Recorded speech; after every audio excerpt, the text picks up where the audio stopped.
what the fuck happened in 2025? Every time it reaches like December 31st, that's exactly like the thought that will come into my mind. Like, you just run through the whole year doing stuff, right? You just do, and then 1 year has passed, right? So this time round, right, our podcast, we're gonna do something a little bit more different. We're gonna look back on the year. We're gonna talk money. We're gonna talk personal moments. We're gonna talk things we wish we didn't do and things we wish we did earlier. So this is a good time for us to reflect a little bit on what we have doubled down on and what made us, how we are looking forward to 2026. So Damon, are you ready? Let's go. Hey, let me say this. Everyone starts off the year with a new year resolution. I say that's a wrong way to do it. You start with a new year, old year reflection before you can make new resolution. Deep. Okay, but let's just be superficial for a while and let's talk money. All right, let's talk money. Talk money, okay. Money talks. Best. So we're gonna go best money decisions. The best thing that made you money this year. Best investment that you have done. What have you done this year, man? What did you do? All you did was spend money. Hey, sometimes you spend money to make money. Sometimes you spend money to make yourself happy. So here's the thing, right? Here's a justification for how I spent money this year. You know the saying, show me your room and I'll show you the man. Mm-hmm. Okay, it's a saying I came up with. I don't know if the saying exists, It's but that's my disgusting. justification for spending money on a home gym. I think that's the best money I spent this year. Nice. Wow, that's great. Best thing. So What about you? I think I've learned that I am very bad with financial decisions. So one of the great things that I have done for myself, it's a very boring thing, but it's to put money into an index. And this year, index are doing very well. I made 30% from index, which is great. Like, I did nothing and it just grew by 30%. So that was kind of my best money making decision this year. Right. For clarification, you want to share with the audience what's an index? So index is like basket of stocks, right? You know, every time people talk about investing, they talk about diversification. What does that actually mean? I don't know. Basically, Nobody knows. To me, it means you don't dare to double down. What you want to do is when you invest, you want to invest in all the different industries, right? Maybe tech, AI, oil and gas, telco, all these things, right? So the belief is that if you diversify, overall the economy will continue growing, right? That's the understanding. Indexes are basically a group of these companies, right? There are some from tech, some from AI, some from oil and gas, some from telco, all put together. That is supposed to be a representative of the country. So your very famous index is like your S&P 500, NASDAQ in Singapore is your STI. So investing in that is essentially investing in that country's growth. And for me, I think my sensing is in the US, all the companies that are in the US, they form the S&P 500 or the top 500 companies. But their business is global. Their business is not just in the US. So if I invest in S&P 500, it's essentially investing in the whole world. So that has done well for me this year. Sounds good, my man. Yeah. I mean, I think the reason to invest in index is you're basically buying the market, right? Yeah. I think there are some people who there are a lot of people who wants to get rich fast and sell the idea of, hey, you can become a stock leader, you can trade stock. I'm too stupid for that. Okay, no, actually that's my second part. I'm smart for that sometimes, but the core of your money, we believe should be put in an index fund that represents the broad market. Yeah. Right, because stock picking is so difficult, right? Yeah. There are people who does it professionally and they underperform the market all the time. Right? And if you do it part-time, what makes you think you're going to beat the market, beat the professionals? Yeah. Watch me burn my money. Hey. And time. This segues very well into my worst money decision for the year. Let's go. So, as I was scrolling through my album, my 2025 album, it was all happy memories, right? Me and my wife traveling, me and my friends, all having a great time. Until I reached a period, right, where all my photos was charts. It was just screenshots of charts. I can imagine. Yes. So basically, there was a period of my life this year where I dived into this thing called crypto. Please tell me more. Yes. What is it about? Unsure. No Unsure. idea. Hey, No hey, idea. No idea. But I blockchain saw solves everything. blockchain solves everything, right? Blockchain That's solves the it. narrative. Apes Yeah. together strong, right? I know all the lingo, but I don't know how to make money from You have there. problem at home, So- blockchain solves it. Blockchain solves it. Relationship So- problem, blockchain solves it. You have cancer, Yes. blockchain solves it. Right? Makes sense.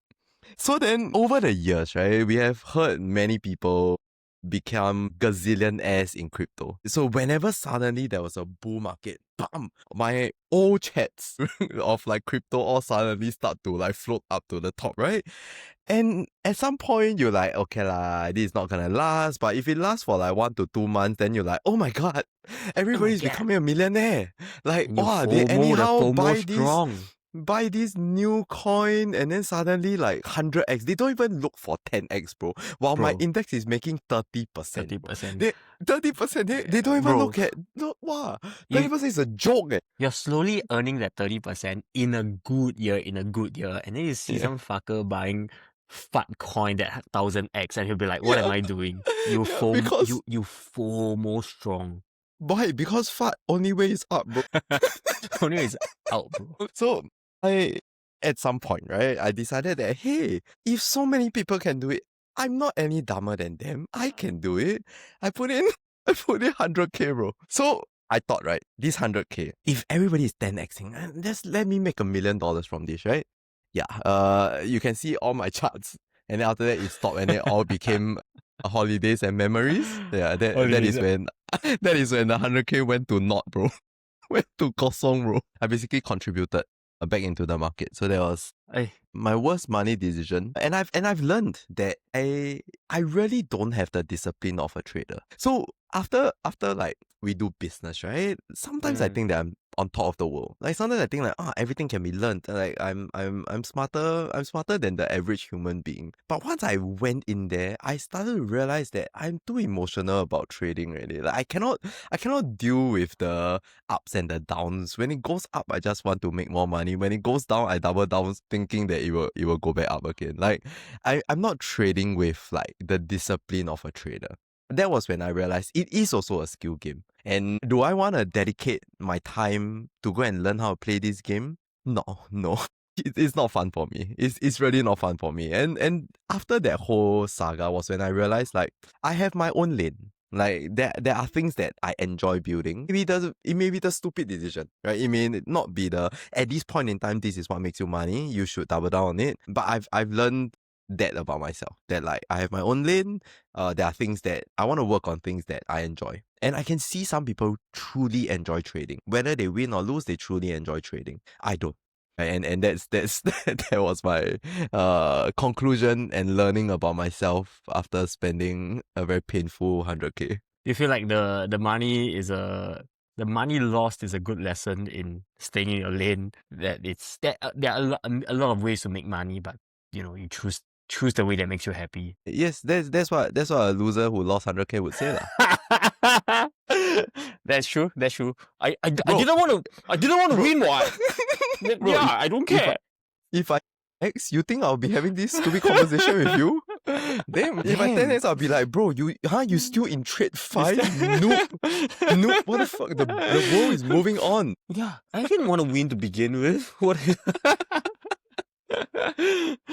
How about you, man? Yeah, moving numbers to make money. That's not my thing. That's what I think.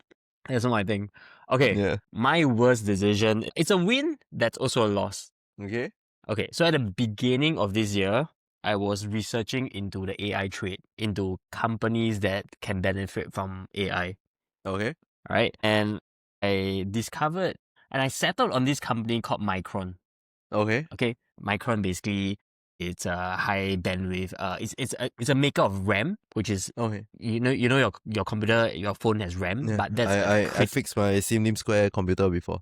yeah, bro. If you bought RAM 6 months ago, right, that piece of RAM has tripled in price, right? Because it's a critical component in basically your AI servers. Okay. Okay, But that's besides the point. So at the start of the year, I had this thesis of, okay, Micron is a company to invest in, that it's going to rocket because of the AI trade, right? It's going to be a beneficiary of it. So I invested into it. So the thing is, I made money, right? I made money. I made a good chunk of money. It's let's just say it's a fresh grad whole years of salary money on that trade, right? Damn. The stock, I think 2x, 2.5x. Oh, nice. Right? But when I look back on that decision, right, while it's a win, it is also a loss because I sized it wrong. So I realized the critical error I was making is that the way I construct my portfolio is that 90% it's in index. But that 10% of my money, it's meant to be in stocks that's gonna change my portfolio significantly. Which means that I wasn't sizing it accurately, right? I was sizing it based on what felt like a right number. It's like what doesn't feel too scary, rather than a percentage that would have changed my net worth significantly. Right. I know it sounds like I'm being greedy as fuck and like, oh, I made money but I didn't make enough. But the truth is that I was making that size based on this is nice pocket money, rather than no, I have conviction. I need to bet a size that's gonna change my net worth. If not, I'm just going to the casino for fun. It is fun money, don't get me wrong, but I'm not sizing for the objective of, hey, it's gonna change my mind. It's gonna move the needle for me financially. Right.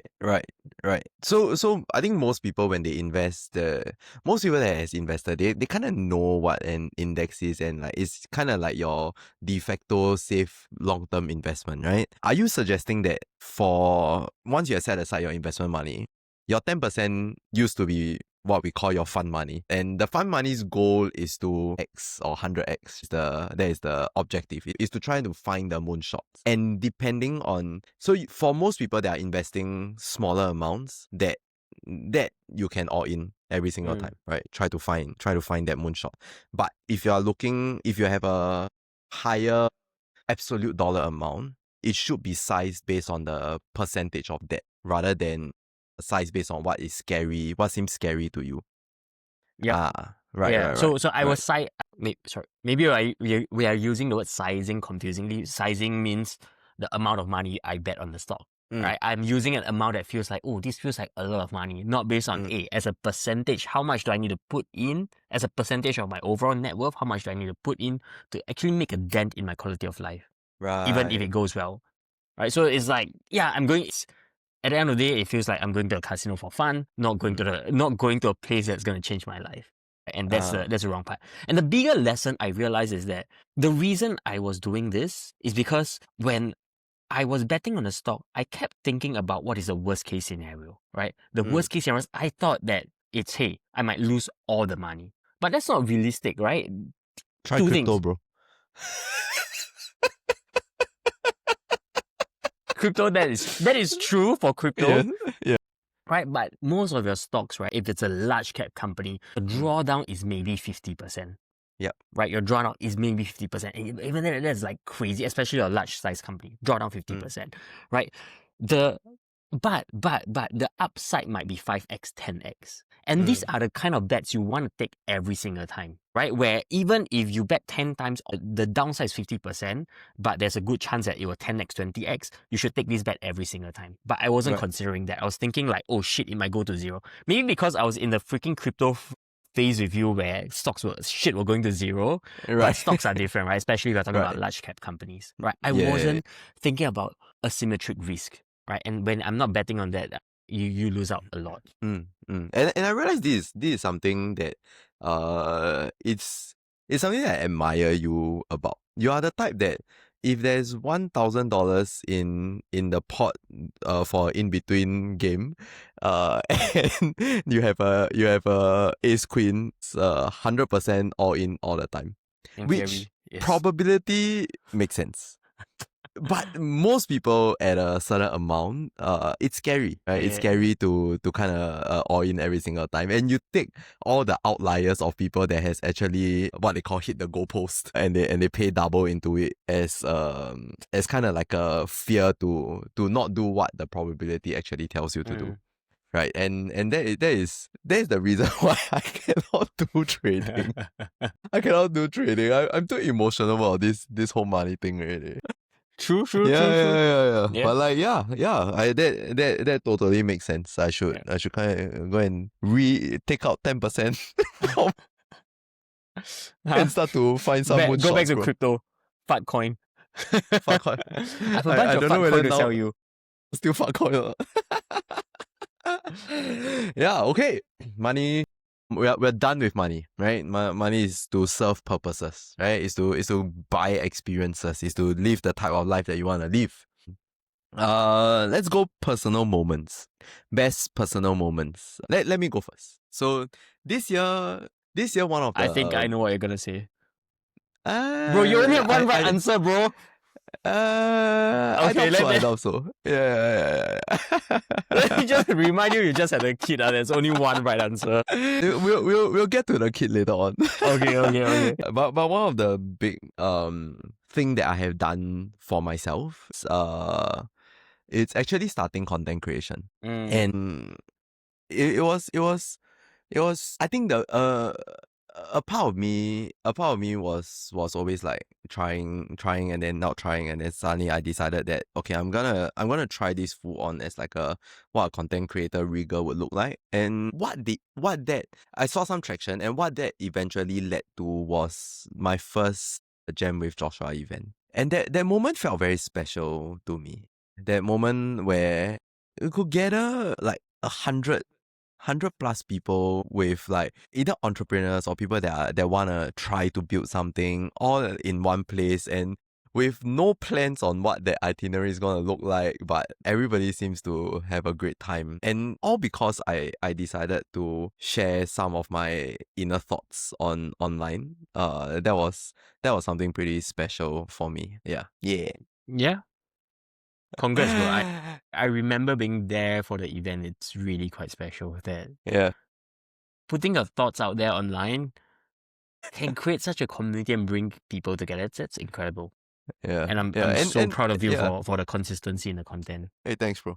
Yeah, and it's very. I think because when we started, we have never been the type that go out and network or like ask for help. It's always we believe we can find the answers on our own a little bit faster. We believe, okay, if we need a mentor now, where can we pay to get a mentor now? If we face a problem, we read a book. And you then start to realize that these problems are problems that you see. While when speaking to other people, you then realize problems that you didn't see. And I think that's the beauty of having like a community, having somebody to kind of speak to. I was very lucky because I had 2 other co-founders, right? And we could always bounce ideas, and that was all our conversations. But we were also stuck in our own little bubble. Just imagine if we had a community like this, the mistakes that we could have avoided, or even the growth that we could have had. We could potentially like 10x the business. Yeah. I mean, putting it out there and meeting these people help you realize that the problems you thought are obvious is not obvious to a lot of people. Yeah. So that was kind of my best own personal moment. Yeah. Okay. I guess your kid is not your best personal moment. Yeah, we'll talk about that later. Okay, Mason, remember this episode when you turn 12 and you need to hate your father? You can watch this. Damon, what do you got? Okay, I got... so you know the whole rent versus buy debate on I have homes? no idea what those words mean, bro. Renting versus buying a home.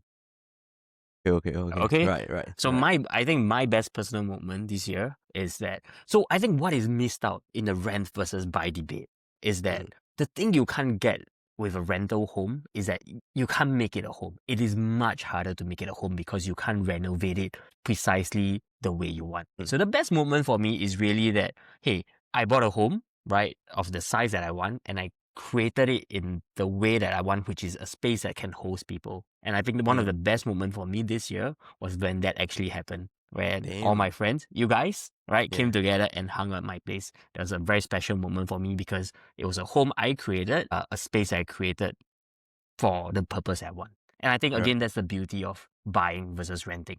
You can actually make it a home. Yeah, it's true. Because I'm on the other side now.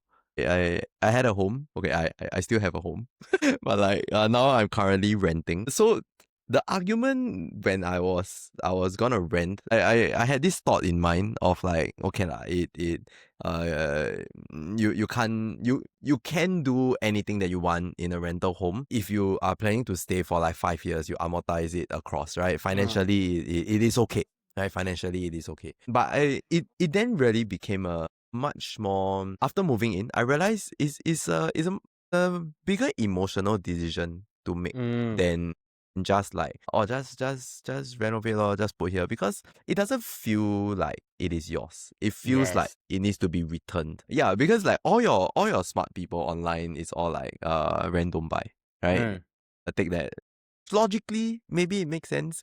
You can take the additional down payment that you have, especially in Singapore's context, right? Right. To down a house, let's take, if you're a mid-income earner, to down a condo, you're looking at like $500,000. You can do a lot of things with $500,000. You can invest in an index and get back 30%, right? You can moonshot some stocks, right? Like financially, there are a lot of ways for you to make money that can beat your property Fat coin, bro. gains. Fat coin, right? You can fat coin all the way up to 50 mil, then buy a GCB, right? Why down? Why down on the house? That's just down. That's right just down. down. That's right? just down. That's just you're being down. Yeah. So, but then like after, so I rented out my condo and then I moved to a rented place. And I started to feel this is not really home. This is not really final. Firstly, I'm very glad that like my wife decided to go on this adventure with me. Because we wanted to see rental as a test. Because after we lived in a condo, we started to learn things about ourselves that we didn't knew it mattered. Things that we wanted in a house, things to look for nearby or even space-wise, right? And so when we decided that we were gonna rent, it was supposed to be very clear on what are we testing. Now we are testing a space so big you don't know what to do with. Do we enjoy it or will we actually be scared? Right, like yeah. So there are those, and I always had a dream of like staying opposite East Coast Park, right? To just East Coast Park is just this very beautiful beach in the east, and always had the idea that, oh, in the morning I'll just walk down and then like just stroll on the beach and then come back. What a beautiful day. Would I actually stroll? I don't know. Rent it first and test, bro. So like there were all these tests that we wanted to do, but after renting, that the exact thing that you brought out like came to our minds, like it doesn't feel like it is like home. Yeah. It seems like the way to do it is you rent first to figure out what you like. You rent around to figure out what you like, and once you know what you like, buy and like really set roots in. I don't think I would create the house that I have now before I lived in the previous one, because that helped me to figure out what I like, what's important. Right.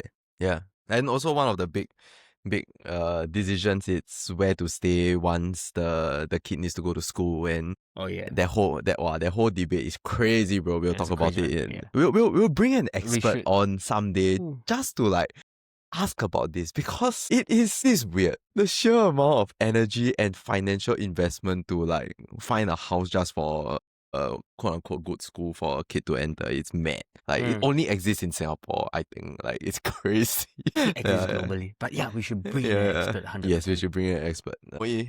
Alright, MOE. MOE. You'll notice. Yeah. Okay. Worst moment. Worst moment. So I recently had a kid. I think most people know. One of my worst moment that I never imagined myself experiencing was hearing my wife cry out in pain. And it happened twice. One was when she was having her epidural injection. And the second time was when my son was trying to latch. Basically, if people has gone through breastfeeding before, they know it's like constant blisters, and if the latch is not good, it's just painful. So just imagine you bought a new pair of shoes, and every day, every 3 hours, you just do this for 30 minutes. It's brutal. And seeing the person that you love the most cry out in pain is one of the worst feeling that you can have. You just feel helpless and you don't know what you can do. And you're just an idiot standing there and like it's okay. Like everything's gonna be okay. But like what the hell? Like you're just like just being there, right? So That was kind of like it was very I could still remember those moments, and that was the reason why like I told my wife, because previously I told my wife like we both agreed like maybe we have like 2 kids, 3 kids, 4 kids, right? Wow, very fun. The moment I saw that, I was like, I'm done. Yeah, it's I'm no done. longer Like, your decision. it's not my decision anymore. I don't go through any of the like physical pain, and I can't take away any of the physical pain. If you want, I 100% support. But I'm okay with it. I'm good, You man. just feel like a dumb, helpless idiot Yeah. where you can do Yeah. nothing other than watch her suffer. Yeah. Horrible. Yeah. How about you, man? I realized I should have gone first because your pain is so much more valid than mine. Mine is like a why are you being a little bitch kind of pain. Hey. All pains are valid, bro. Mine's a why are you Your being such feelings a are valid, little bro. bitch kind of worst moment. I fucking should have gone first. Damn it. Yeah. Okay, so mine is so we started a e-commerce brand on the side. We tried to find a founder to run it, a founding CEO to run it as part of a venture studio that we're trying to build. That's a fancy word, but basically we found a CEO to run it. And again, the worst moment is having to let the person go, right? Where we decide that it's no longer compatible. I honestly still struggle with that because you hire someone, it's not just hiring someone, you're asking someone to give you months, years of their lives. And the worst part is sometimes when you decide it's no longer a fit, even though they are trying, right? It's just, that's just such a hard thing to do that I still don't know how to come to terms with. And I think Right. that's part of the reason why they say, hey, to be a good CEO, you need to have a certain level of psychopathy, right? Where you need to have a certain level of not caring about other people's emotions. I still am not at that level of like being able to completely ignore it. But yeah, it's hard. It's hard. Which book was it? I think Ray Dalio or something like that. What was it? Principles. Yeah, he was saying like most of the top CEOs or top leaders in the world, they have they all share this common trait of having lesser empathy for people because they need to put the company or the mission first. And that is a very hard thing to do. Like it's not natural to I would assume it's not natural to most human beings. I remember the very first time like I had to fire somebody, I was shaking, bro. I was trembling. I felt so much like fear and pressure, and like I just don't know how to do this properly. Yeah, and the moment he said like I understand, okay, we are done, then I ran out. I ran out, bro. I was like hide in my desk. I hope he doesn't see me for the rest of the day. It was horrible. It's like a breakup, bro. Yeah. The best trick you can do is to convince the person that he doesn't want to work there. Yeah. Same as a breakup. Hey, we need to dig deep on this. Yeah. Wow. That I could remember. Wow, firing is hard, man. Yeah. Yeah. Letting You know when people go is hard. when you're advising people on like how to fire, all the books make sense, bro. It makes sense. It's all about the because you are not a good fit, they will find something that will suit them better. Yes. And your whole company can thrive. Yes. Wow, all these rainbows and unicorns that comes from this book. The classic one is firing one person is being empathetic to the rest of the team. Yeah. Because you're doing right by the rest of the team by firing this one person. Yeah. In theory, yes, it makes in sense. theory, correct. Executionally hard, bro. Hard. Yeah. Who's an expert in firing? Please teach me. Yeah. Yeah. So I wanted to do something a little bit interesting because I think most of us when we go through life, we kind of get into mini little time traps, right? And that you spiral into. And that usually comes out into whether you absolutely wasted your time or I didn't know I enjoyed this. Right, so I wanted to do one where the question is, what did you spend time on that you didn't realize that you would have enjoyed it at the start? Yeah, let me go first. So when I first started doing content creation, I received DMs from people asking me how to grow their business. And I think most of them, they are looking for affirmations rather than actual mentorship, quote unquote mentorship. So when I was, but then there are those few that actually when they come to me and we actually timing match and I decided that okay, I'm gonna look deep into your business. I realized that one of the beautiful things about having that one-to-one mentorship is I get to deep dive into their business, and I actually enjoy that process because us as like business people, right? We like to break down businesses. We like to see like where should the logical next step be, or where should they double down on. From a third party's point of view, it's easier to see the blind spots. And when this particular two boys, they came to me, they are 25 and 26 years only, built the 300K business on the side. So I was just talking to them, and I walked through all their margins, their operations, looked through their website. And I did this all just because like I think that they are nice people. And that day, one of the guys actually came to give us a gift. It was a very expensive gift for Mason, who's my son. It was this shirt from Ralph Lauren. I think it was like $100+. I'm like, wow, I would Wow. never buy other people like $100+ gift, bro. Wow, your kid is wearing shirts that's more expensive than my whole I year know, clothing right? budget. I know, right? But the problem is he didn't buy the pants, so like now I need to buy the pants to like God. yeah. But like he came to me and he said like after implementing what I said, they 5x their business, bro. They are $1 million business now, bro. That feeling right was almost the same as when we probably made our first 100K. Like that feeling of like happiness. You are actually like okay. Most people, once you have there are a few highs when you build a business, right? Your first dollar, your first customer, your first 100K cost you like, wow, I break through 6 figures, and then your first million, right? Because like, wow, I need to pay GST now, right? I consider $1 million business. The high of helping another person 5x because of what I know, wow, that feeling was incredible. Was incredible, and I can only imagine how people like Alex Hormozy feels. Cause like he's doing this at scale. Like I'm pretty sure people that read his books or like actually goes through what they have learned quadruple their business. Like he probably receives all these things on a daily basis, and that really like kind of I really start to think like this is a nice feeling. I want to chase that. Yeah, and it's entirely selfish. Like I want to feel that way more. Like I want to. Do you think you would have felt the same if those boys didn't show the appreciation? Yeah, for sure. If you had just known from afar that your advice helped, do you think you have felt the same thing? So by appreciation, do you mean the gift? Yeah, the gift. Right. I didn't know it was so expensive. When it came to me, it was still in a box.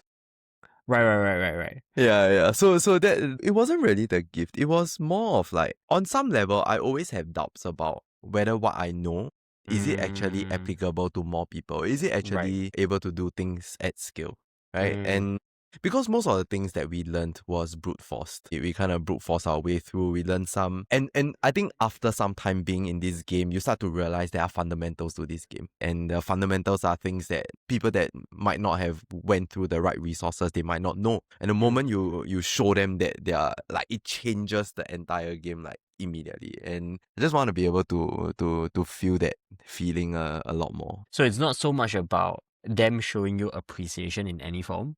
It sounds like it's more about, hey, knowing that, feeling connected to the impact and your skill set, right? To see that, hey, when someone implements it, it changes their trajectory, their life. That is a good feeling. Oh, it's crazy, bro. It's crazy. And these people, I can see them in it because they enjoy the game. And you know when you speak to people who enjoys the game like it's a game, it's very different. It's very fun. It's we tried this, it didn't work, but it's okay, this is what we learned. Like you just like level up together, and I enjoy speaking to people like this. Yeah. My one is actually very similar, right? Which is that, look, when we started, it was all for selfish reasons. When we started doing AgroTune, our e-commerce business, it was all for selfish reasons, right? We just wanted to get financial security. I think we're at and I started advising a company because it's a venture-backed company in the e-commerce space, because I had nothing to do. I didn't realize whether I would like it. I'm just trying things out.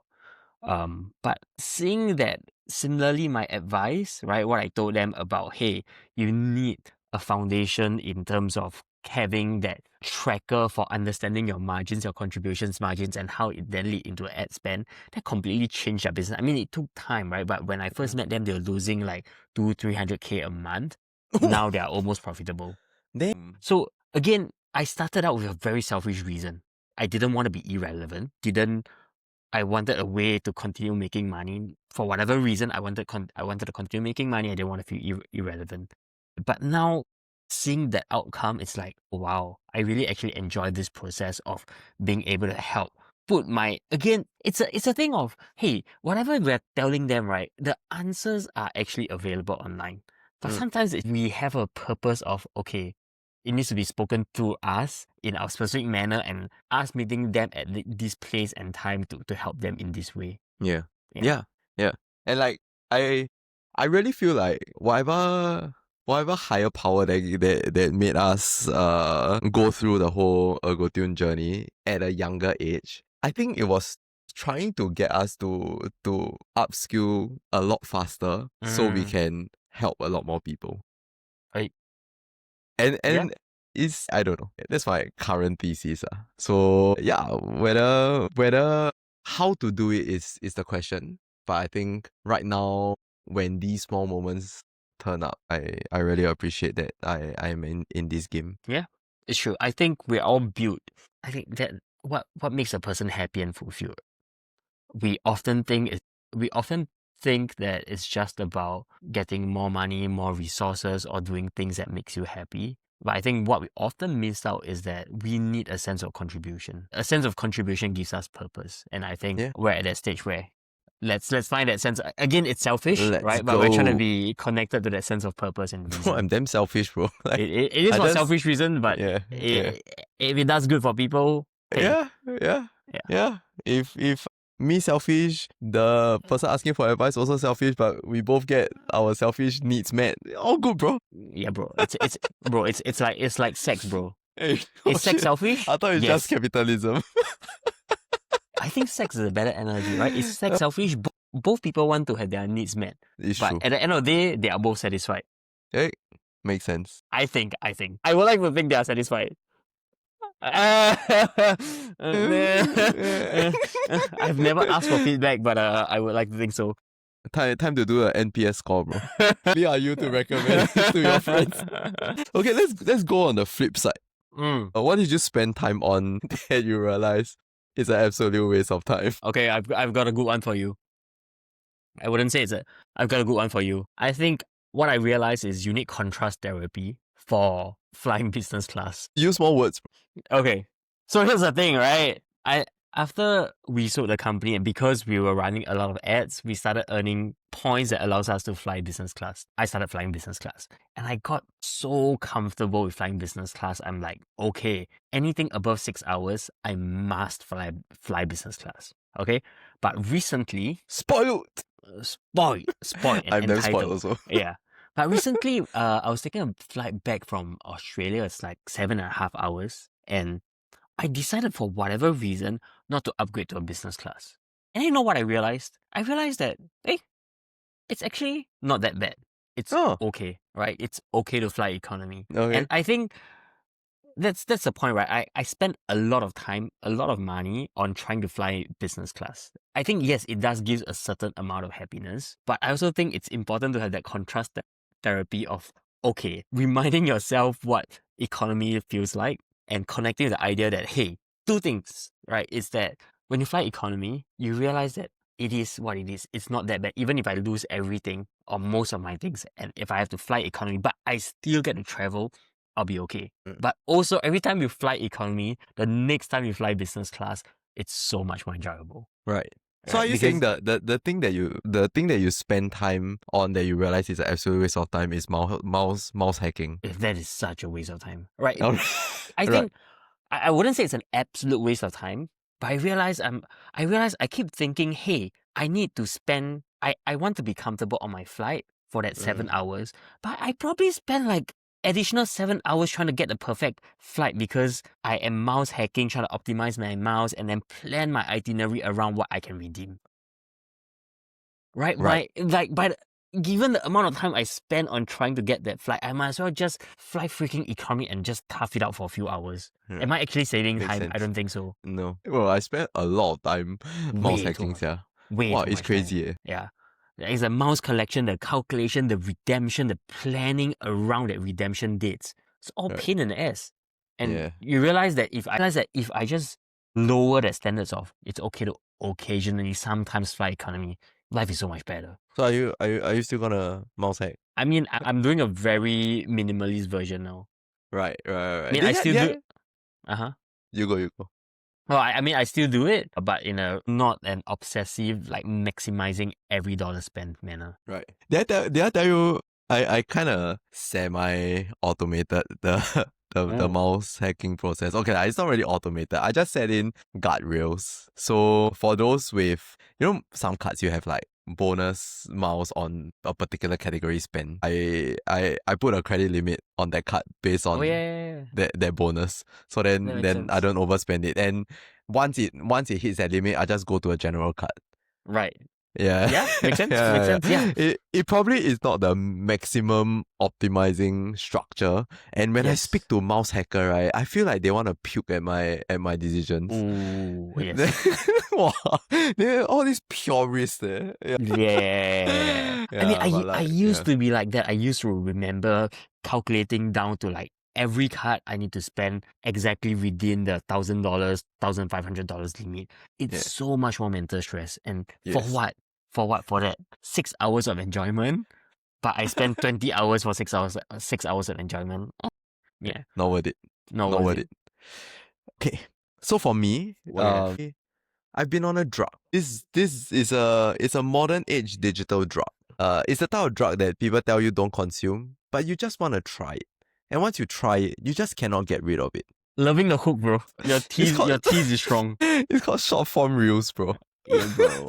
I just checked, like, on average, I spend like 6 to 8 hours a day on short form reels. Yeah, it's crazy. And I used to think that, and because I started content creation, right, I gave myself the reason to keep it on my phone, to kind of reply to DMs and comments and all those like engagement stuff. But the problem came, right, when I started to realize that my attention span really dropped. To a point where I used to hate it whenever I'm speaking to somebody and somebody takes out their phone and starts scrolling Instagram. I used to hate it. Like, I just think that it's disrespectful. But when my wife was pumping, and it usually takes half an hour, so I'll usually accompany her, I realized my brain cannot focus on having a conversation. It keeps thinking about other stuff, right? Whether is it going to watch another dopamine hit, I don't even know what I'm gonna get, or just wanting to be near my phone. Like, and I think most people don't have that reminder because they don't need to be in a position where they need to sit down there and do nothing and be okay with doing nothing. But every 3 hours now, I need to be okay with doing nothing and be there, be present. Like, if I'm gonna accompany my wife, I might as well be present, right? But I realized I'm not. That was when I've started to realize that this short form thing is not just taking up a lot of my time. It actually has an impact on my life. Yeah, right. So I'm still trying to manage this with the whole content creation thing. But yeah, still trying to figure out a better way to do this. Yeah. Yeah, well, that's what a drug does, right? It doesn't just impact you in the moment. It is even when you're not using it, you're thinking about it. Yeah, it's crazy. Yeah, and it's slowly, I think when you're watching, you don't realize it. Yeah, it's just like taking a drug. You just don't realize it. Until you're without it, you're like, that's all you can think about. Oh my god, it's horrible. It's horrible. It's a modern age drug, man. Yeah. I used to laugh at people when people say like, it impacts this, and like, oh, your brain is like getting smaller and all this. Yeah, I'm like, your brain getting smaller. You then, I'm as smart as... You can't control yourself. You have no discipline. Looks like a small brain problem to me.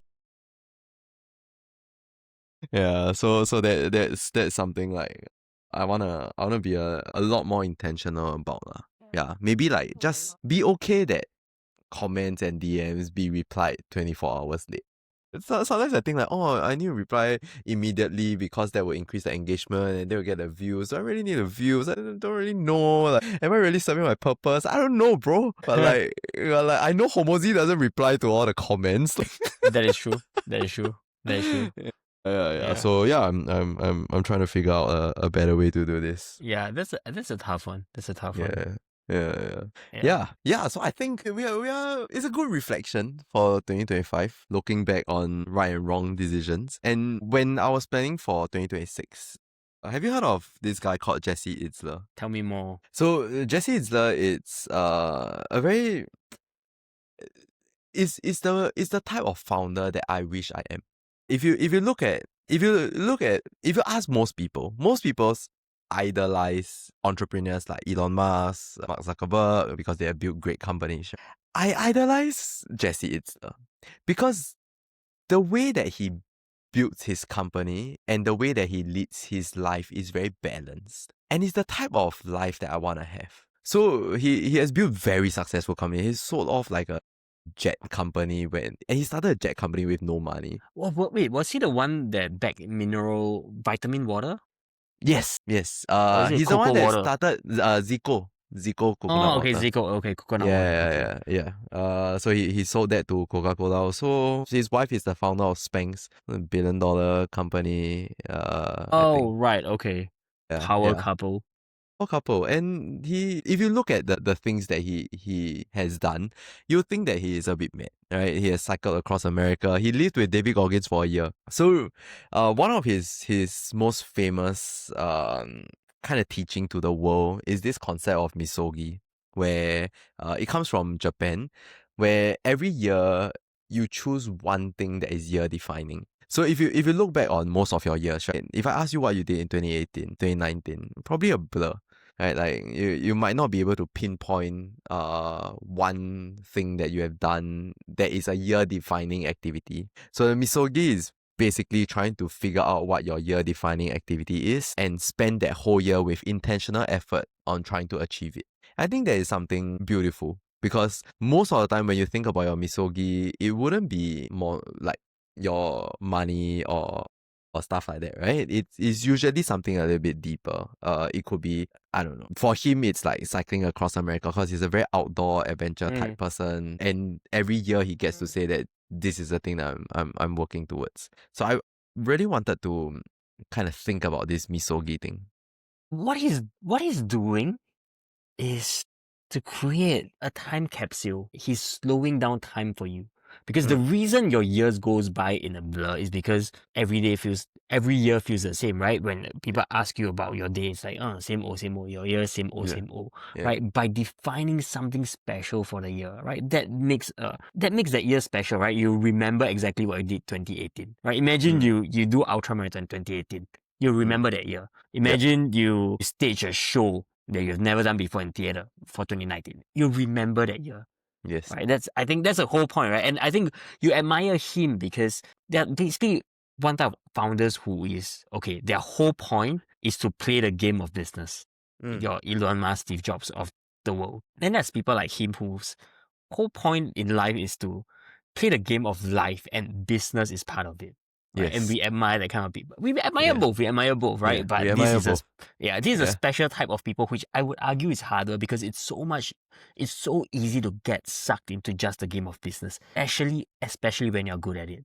That you forget like the whole purpose of it. It's it's to live a good life, right? Yes. That family matters, that there are a lot of things you can't bring to your grave. That will all be dust in like a million years. Yeah. Like there are some founders like you look up to them, but you won't want to be them. Yes. Jesse is the type of person that I want to be them. I want to be them. I want to live life with this level of intentionality. And he has great relationships with his family. Yeah. To balance that, I think it takes a certain level of like process systems and having like everything about life, right? You're trying to balance what matters to you. Yeah. It's like Elon Musk, Steve Jobs, amazing entrepreneurs, but do you want to be them? Hell no. I think their life is so tortured, right? Their obsession, it's a genius, but it's also a curse. Yeah. But even Elon Musk says it himself, right? Like if you're in my head, you wouldn't want to be me. Yeah. I 100% agree, I bro. get it. But yeah, not Jesse like we can. Isler is the kind of guy is like, okay, I would, dude, I'll gladly switch place with him. It's like everything. Yeah, I do Yeah. want to be him. Yeah. Okay, so Misogi. So I thought we do our little version of what our Misogi looks like. Okay. And yeah, I would love to hear from you. What does your Misogi 2026 look like? I've two that I'm struggling with. Not struggling with, trying to pick between. Hopefully I can do both, but maybe that's being too greedy. Because hey, we like to aim high, right? Who says you can only do one Misogi, why not two? Yeah, that's Okay. right. The first one is this podcast. The Misogi is, hey, let's hit 52 podcasts once a week. That is top 90%, top 10 percentile of podcasts, because most podcasts don't make it past 10 episodes. Going to 52 is a great success. But I think there's a second level to this if you want to do the podcast thing, where the Misogi is, hey, let's cold email or not email, right? Cold outreach, like find the craziest way. Send a hamper to their place, almost stalk their personal assistant, right? Find a way to cold outreach to 200 people that we have no business talking to. People we feel intimidated by.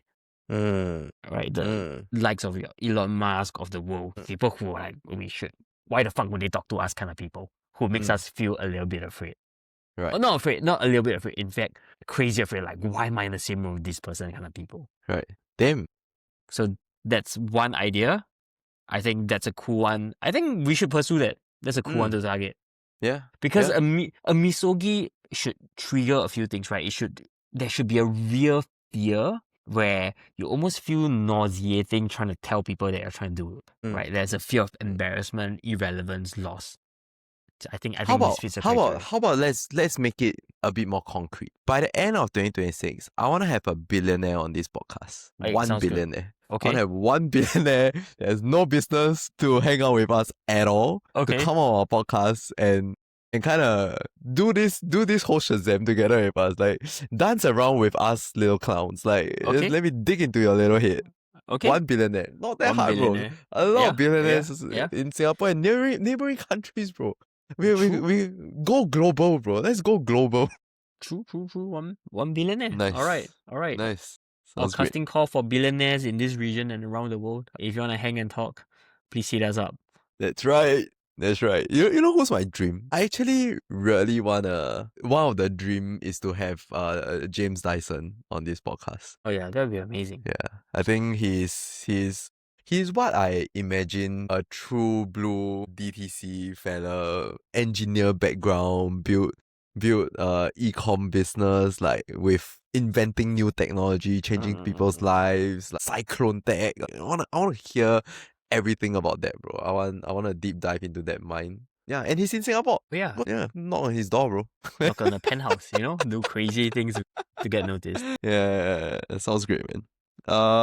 So when I was thinking about mine, I thought about the podcast. I thought about a Second Surface, which is the community that I'm building, and all of them, I have goals and I want to achieve them. But as I thought about what that looks like, I actually thought about, is it okay if I just want to survive 2026? Because the current problem that I'm struggling with, I never knew that I would struggle with this. It's before I had a kid. It was always easier when I tell people that, like, family always comes first. Right? Family will be number one. Now that I have a kid and I'm like 2 months in, I realize that clashes with where I get all my wins from.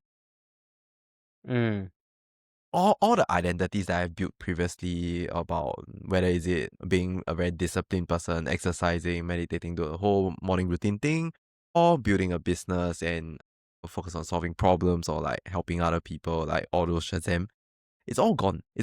And it could be the starting years of having a kid, right? But I'm really trying to figure out how will my new identity look like. So for my Misogi in 2026, I actually wrote down, like, I want to, at the end of the year, be able to say that I did not sacrifice my family for my ambition. I don't know how to put this concretely, but for my ambition, I do have goals that I want to hit. But I have never been in a life stage where I can't 100% focus on my ambition. And I don't know whether I know another way how. You Yeah. want to be able to feel that you didn't sacrifice your family for ambition. Yeah. And I think that is gonna be one of the harder things that I'm gonna try to do this year. What would tell you that you didn't feel like you sacrificed your family? Is it something you guys do together? Is it something your wife would have said to you? Okay.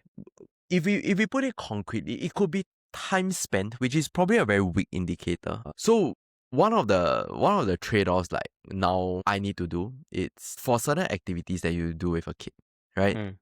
Do you need to be the person that do it? Mm. Things like showering the kid, right? Changing diapers, feeding the kid. Right now, I do have help, and help can actually be there if I want to. And the struggle is how much of it do I do, because you then need to choose, right? Do you choose this time period to build, or do you choose this time period to spend time with your kid? I actually don't know how to concretely put it into actual measurable units. You don't know how to put the idea of prioritizing your family into actual measurable units. Yeah.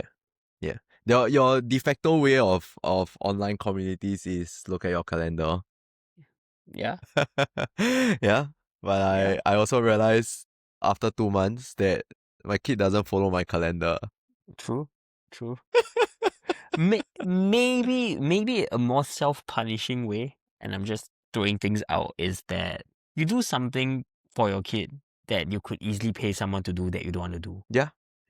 Just so you know, because I think what you're trying to get at is a sense of, hey, I want to know I'm the kind of man who's able to prioritize my family even while I'm pursuing my ambition. So maybe it's just doing, I don't know, what's hard to do, what's something that you would otherwise outsource right now. Showering. Oh. Right, maybe it's taking 10 showers with Mason. So you don't want to, it's something you don't want to do, it's something you can easily outsource, but hey, you're the man that's going to do it anyways. Because you're the man. Yeah. I'm the man, bro. You're the Yeah. man. Yeah. I think when Mason grows up, it's gonna be the Jesse Itzler way. So the Jesse Itzler way, it's every month you have a mini experience, and every year you find one great experience. Yeah. Oh yeah, sounds amazing. Yeah. So because to me right now he doesn't know how to enjoy it lah. But then again, it could be mini experience for me and my wife. So I will plan that into my calendar, and that will be done. Yeah, they've been amazing, Misogi. Yeah. Yes. Okay, I've got one more Misogi for you. Ooh. This one is hard. This one is nauseating. This one's fear of embarrassment. So I've been doing improv for a while. Really? Yes.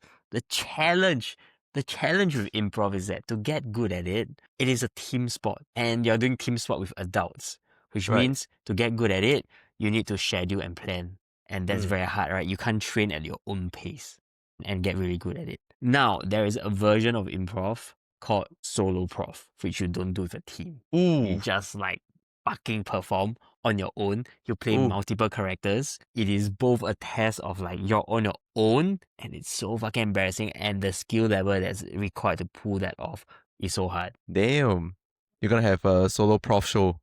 So the crazy Misogi, and I'm talking about this is like really crazy, right? I don't think people who's been doing improv for 1 is just do a solo prof, but the crazy Misogi for me would be to do a solo prof show at the end of the year. Damn. How to book the show? I have no idea, but I can figure it out. Right. Is it something that you can pay in advance to get the slot, and you just like you have to show up no matter what? Yeah, I can. So the forced commit will be just to book a place and announce in advance to all friends and family that I'm doing this show. Huh? Like, okay. And you know what? Done. You know when is it gonna be done?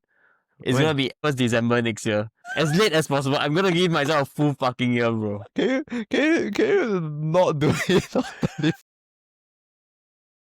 Bro, you're gonna watch me do a fucking shit solo prof and countdown, bro. That is your New Year's Eve party. Damn. If you're my bro, you'll show up. Can you do it at my house? No, we need an audience size, man.